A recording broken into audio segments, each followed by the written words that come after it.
If an atheist comes to you and says, give me proof that God exists, what is the proof you give? You say that you exist.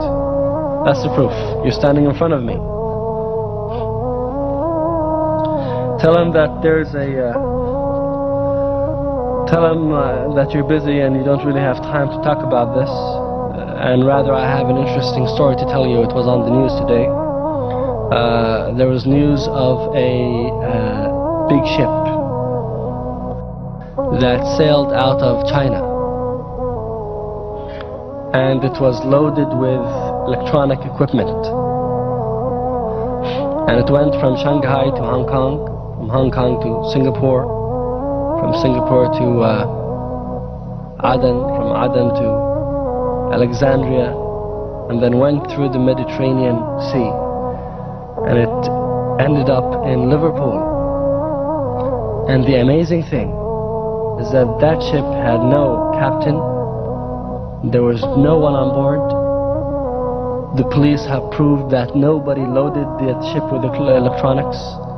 They also established through proof that those electronics were not made by any company.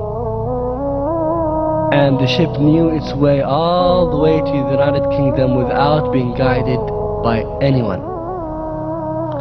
And they looked into it, there was no electronic equipment to guide it, nothing.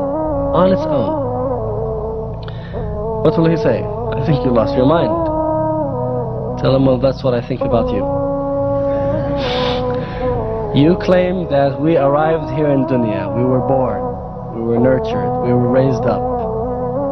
We have everything in dunya that we need, air, water, food. And all of that was done by Noah.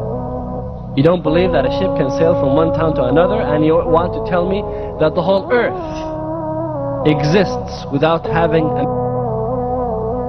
You make a big deal of one event that happened in India. You say it's impossible, it must have a captain. And then you want to say that this universe is managed without a manager.